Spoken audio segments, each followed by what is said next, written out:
How's it going, folks? Mark from Like-Minded Lunatics coming at you with a music matchup. Before we get to today's matchup, though, I want to welcome all the new subscribers we have to the channel. We've been adding subscribers every week, and I certainly appreciate you taking the time to hit that subscribe button. And for those of you who haven't done that yet, please let me encourage you. If you like the content that you see, please support us by hitting the subscribe. It doesn't cost you nothing, and it really does help us out with YouTube's analytics. It helps the way that our videos are suggested. So if you're liking what you see, do us a favor, hit that subscribe button. And if you have any comments that you'd like to leave, we encourage you to do so too. I definitely love seeing people's feedback. Keep it civil, keep it nice, but for the most part, I love seeing feedback. So please leave us a thumbs up and a comment if you're so inclined. Now, Stan Lee used to say that everyone's comic is potentially someone's first comic. So it's important to set the stage. So for all you new folks out there, Like-Minded Lunatics was started by a group of storytellers who were no longer able to tell stories in live settings because of COVID. And so we're starting to throw stuff up online. And to that end, I do Friday night video reactions, Monday music matchups. My writing partner Todd Wright is doing a new series on Wednesdays that we're calling Drink, Play, and Swear, where he plays a video game and tells you a story as he's playing it. And we also have original content, so we're starting to re-release our audio series, The Adventures of Hero Man. This is a old school radio drama with a full score and a cast of characters. We have other original material on the channel as well, so be sure to check that stuff out. Okay, so today we're gonna match up and take a look at some different versions of Gerard McMahon's classic Cry Little Sister. Now, this was a song that appeared on the Lost Boys soundtrack in 1987. And for those of you who have not seen Lost Boys, it's a great, great film. Stars Jason Patric and Corey Haim, Corey Feldman, Kiefer Sutherland, and a bunch of folks. You would recognize the entire cast. And it was directed by Joel Schumacher. Now, Joel Schumacher had contacted Gerard McMahon to create a song for this film. But Gerard McMahon hadn't seen any of the film at all. He just knew the concept behind it. He knew what the film was about. And this is from the wiki article about this song. The song was predominantly composed by McMahon, who said that its refrain was brewing in his head as a chorus backing me. And it all came together within about 30 minutes. They refined everything and they wrote the lyrics. And he said everything melted together. Now, despite appearing on the soundtrack to Lost Boys, the lyrics don't reference vampires, as it was composed before McMahon had seen any footage of the film. After hearing the track, Joel Schumacher commented, "You nailed my theme song to Lost Boys. I can't believe you wrote this without seeing a single frame of the film." And I would have to agree, as far as soundtracks are concerned, the entire soundtrack to Lost Boys is not great. But this song captures the feeling of that film so perfectly. And so what we're going to do today is we're going to take a look at Seasons After covered this song. We're going to take a look at their version, and then Marilyn Manson recently covered this song, and we're going to take a look at Manson's version as well. Before we do that, let's actually take a listen to Gerard McMahon's version of this song as it appeared on the soundtrack.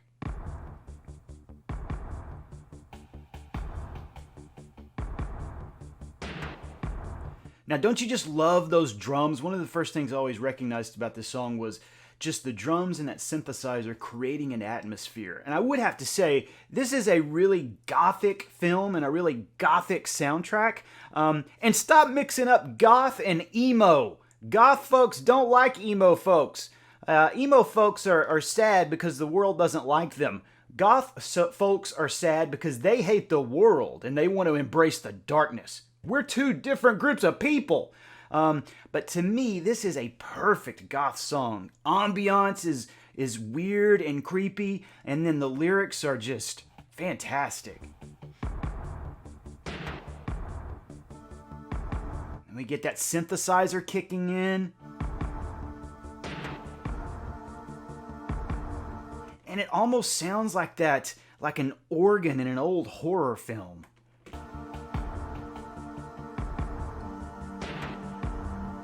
Those crashing drums.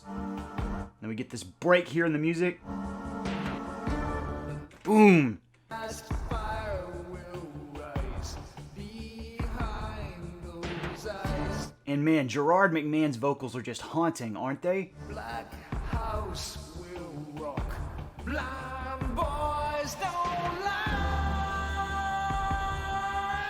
Damn, the longing in his voice.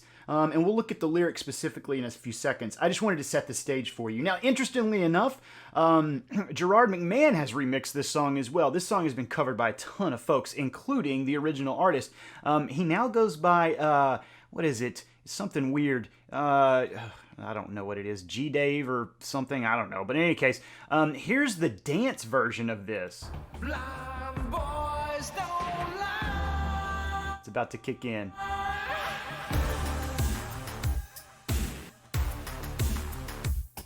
Wow.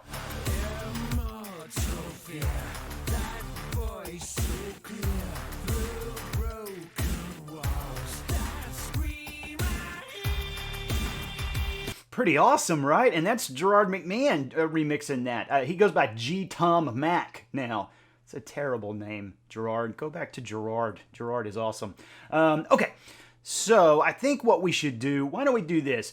Seasons after, their version came out first. So their version came out in 2008. So why don't we start with them, with Cry Little Sister, covered by Seasons After.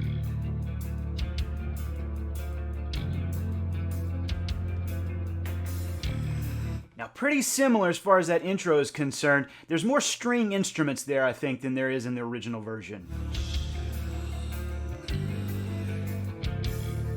Don't get distracted by the video.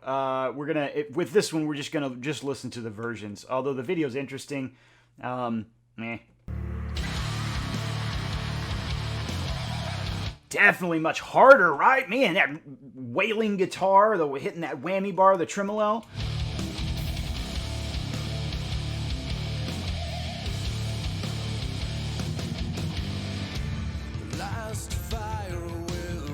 Okay, so here are the lyrics to it, okay, just so you know. Last fire will rise behind those eyes. Black house will rock. Blind boys don't lie. My voice is terrible, I apologize for that, but that's the lyrics. Behind those eyes, black house will rock. Blind boys don't lie.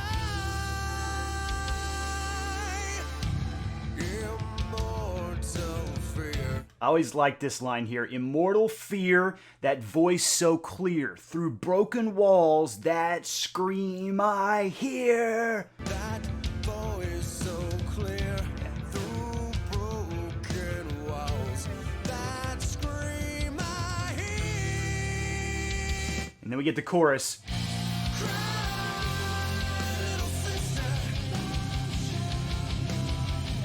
Okay, so the choir behind Gerard McMahon is saying this. Thou shalt not fall, thou shalt not die, thou shalt not fear, thou shalt not kill. That's the progression of the choir. Come to your brother. Oh, take me, sister. Love is with your brother. With your brother. Thou shalt not kill. Wow. All right, so that's Seasons After, 2008. Now we're going to go to 2018 with Marilyn Manson. Now, he remixed this, or he covered this for the New Mutants soundtrack, which I still haven't seen because of COVID. That stupid movie has been pushed off for like 3 freaking years. It's going to be the old Mutants before long, but here he is.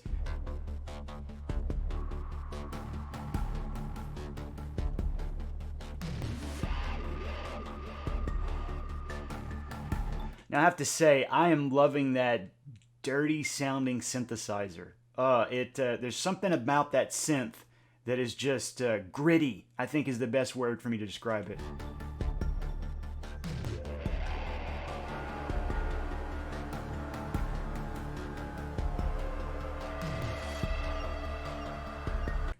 And again, this is one of those songs I feel like that's more about creating an ambiance than it is about telling a narrative story, right? I don't think that there's a narrative story within this song whatsoever, but it definitely does create this very gothic ambiance, this gothic atmosphere.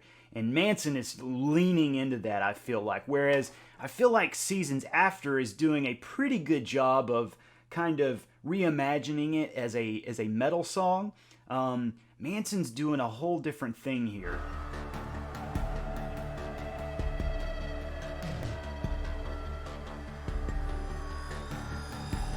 Long intro to it, longer than the other two, huh?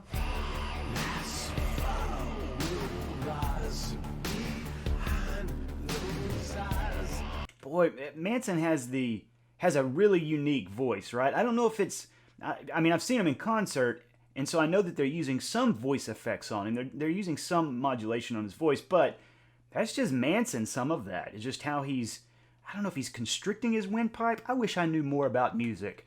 I don't know how he's doing it, but man, it's so unique.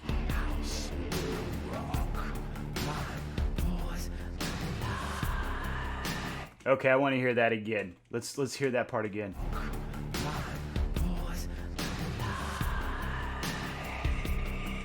He is the master of making stuff just sound creepy as hell, isn't he?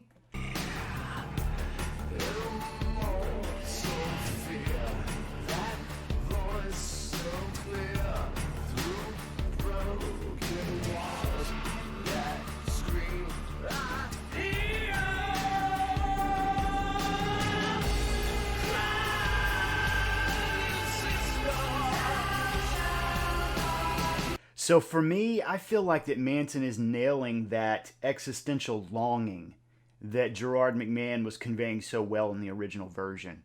I don't know that I'm hearing that longing in Seasons After. I'm not sure if I am. Manson, I definitely feel that gothic longing, that longing for the darkness, the longing to embrace death, like that whole thing.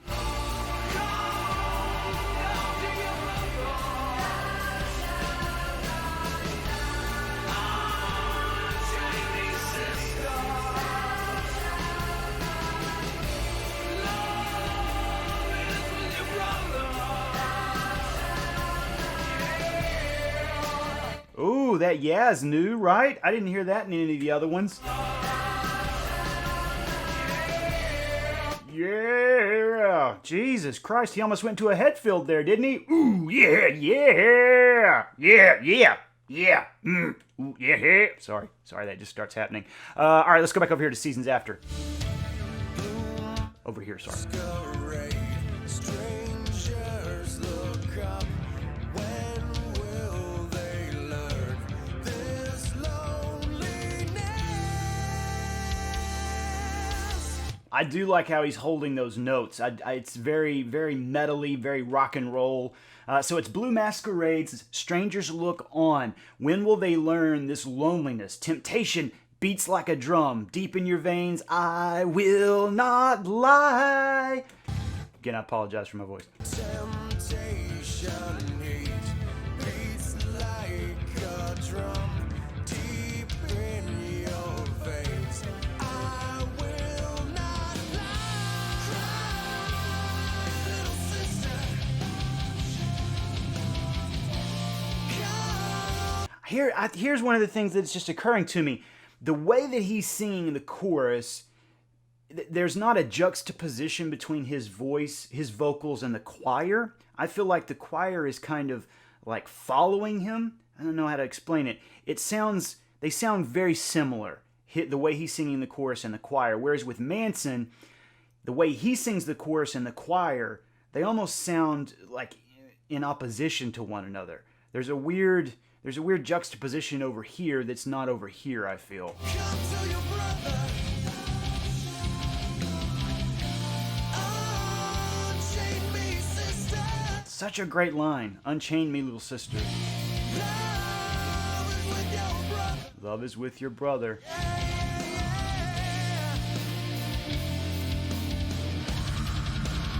Whoa. Damn. Hot damn, we're really getting into some headbanging there, aren't we? Let's back that up a little. Hell yeah. Okay, then they leaned into the organ, didn't they? Right there? That was pretty awesome. Okay, now they're doing some interesting stuff over here. All right, let's go back to Manson over here.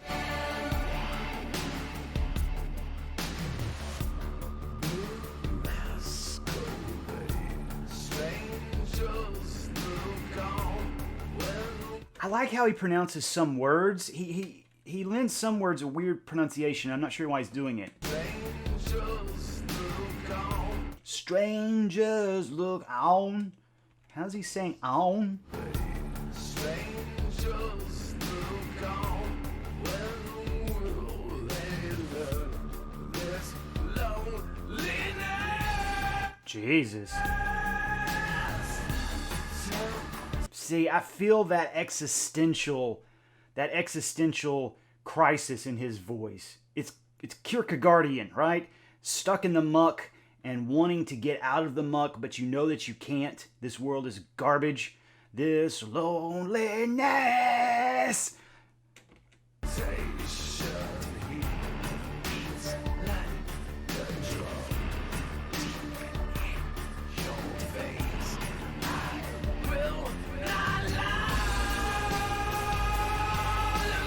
And also like the way that it feels like those lyrics that he lets his voice go, like, blow out.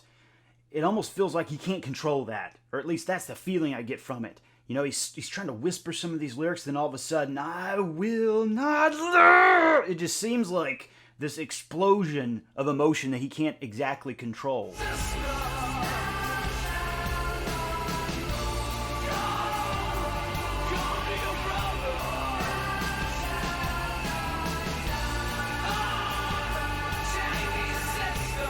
And I love that line, unchain me, sister.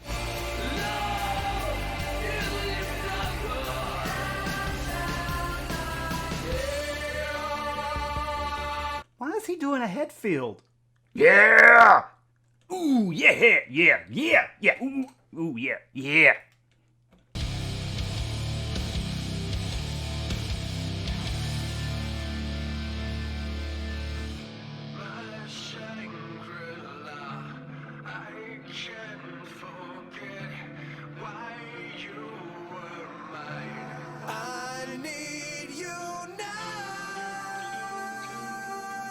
Again, one of the things I love about this song is that it's so open to interpretation. The line is, my Shangri-La, I can't forget. Why you were mine, I need you now. Now, obviously it can be read as the person speaking longing for another person. But I don't know that that's the only reading to that. My Shangri-La, so my nirvana, my place of, my ideal place, my Eden. I can't forget why you were mine. I need you now. Could be a person, could be a place, could be a feeling, could be a mindset, could be a time period if we're talking about vampires. I don't know exactly what it means, but I do like that it's creating this open to interpretation ambiance. And I think maybe that's why this song has been covered so many times.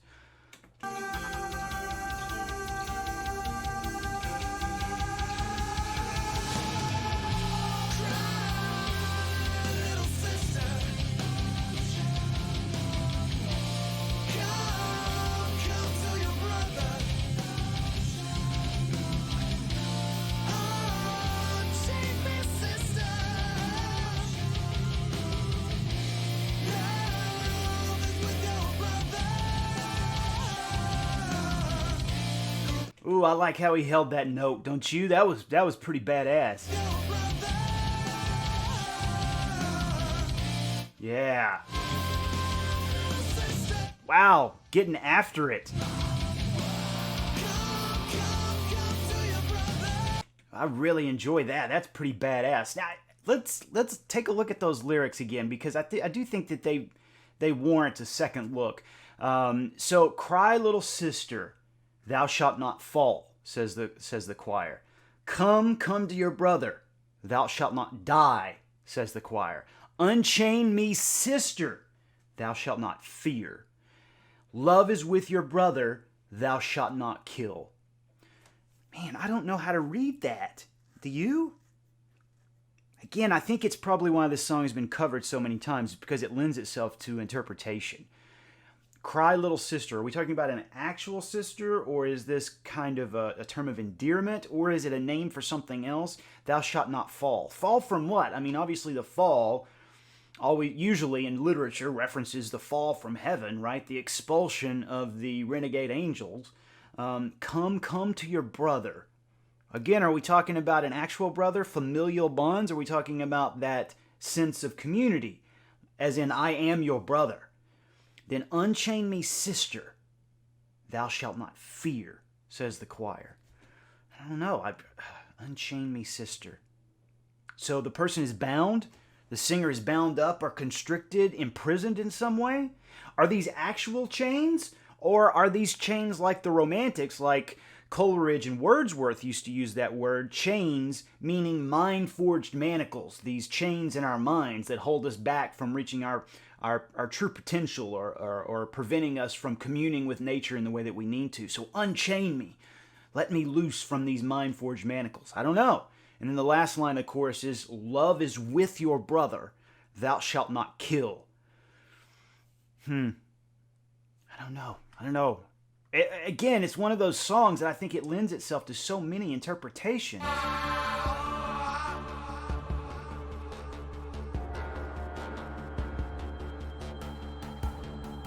Manson's all about creating that ambiance, though, isn't he? I feel like he's doing a phenomenal job.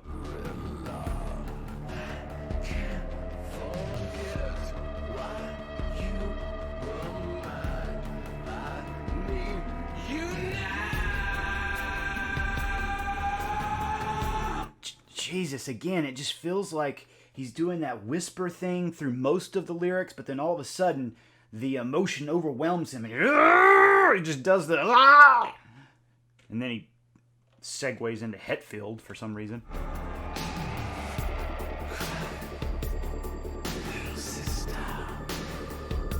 Jesus Christ, that's creepy as hell. Little sister.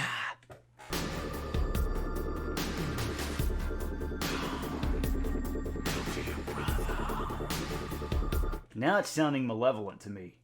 Now it's not sounding existential crisis-y. Now it's sounding horror monster about to eat you.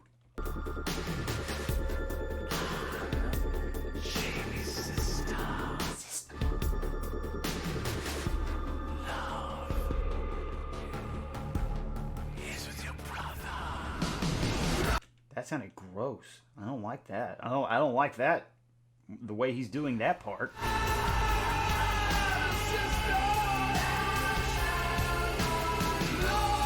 Thank God the choir is back. Jesus. I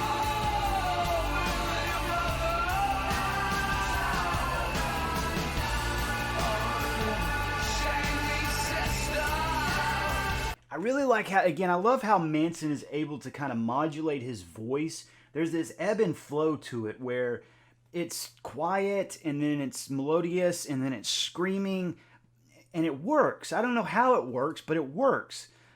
I feel like in a lesser artist that would just, what are you doing? But for whatever reason, the way Manson's doing it, super awesome.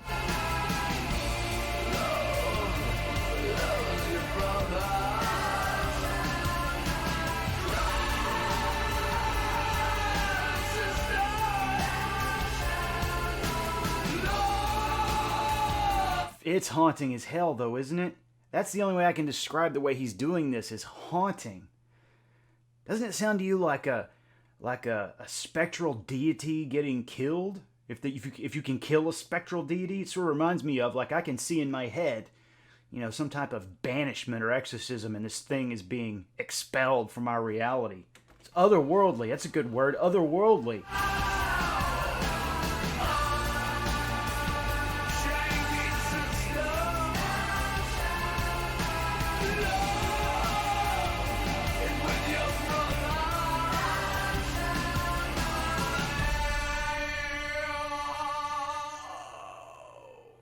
Jesus Christ, in that throaty, was that its last gasp of life?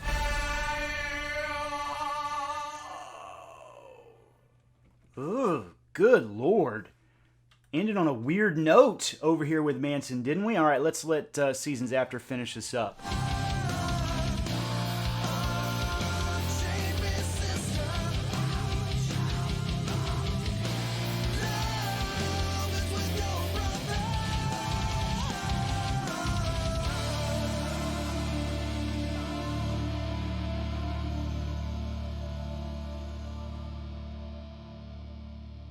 And then they do that quiet fade out at the end of their version. As opposed to the death throes of a spectral entity. Wow.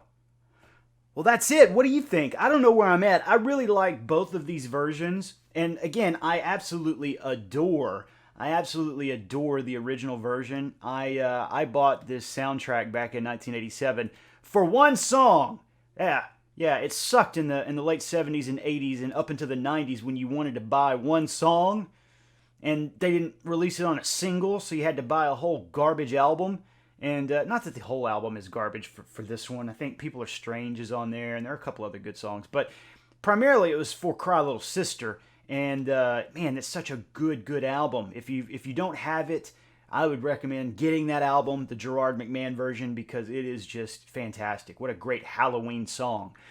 But as far as the covers, man, I don't know where I'm at. I do feel like it probably depends on the party or the ambiance you want to create, right? If you want to...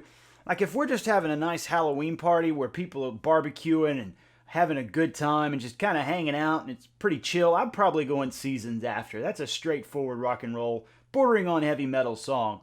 If we're going with a weird Halloween party where things get weird real quick, I think Manson's going on that playlist. Maybe some In This Moment, some New Year's Day, some creepy kind of psychosexual shit. That's going on that playlist. But let me know where you're at. Both of these are great versions, fantastic versions, and hopefully you enjoyed this. So let me know what you think in the comment section. Let me know where you're at, and again, if you haven't subscribed to the channel yet and you've watched some of our material and you like it, please hit the subscribe button. It don't cost you nothing, but it really does help out the content providers. It prioritizes us in YouTube's analytics. So hit that subscribe button and don't be shy about sharing us if you like our content. All right, folks. Hope you enjoyed this. And I will see. Oh, actually, let me remind you of this. This Wednesday, we'll have a new Drink, Play, Swear video from Todd Wright, and then next week we are going to start releasing the Adventures of Hero Man. So be on the, or maybe it's this week. I don't know what day it is. But in any case, hit the subscribe button, and you'll get updates for all of that new content. All right, folks, take care of yourselves, and I'll see you soon.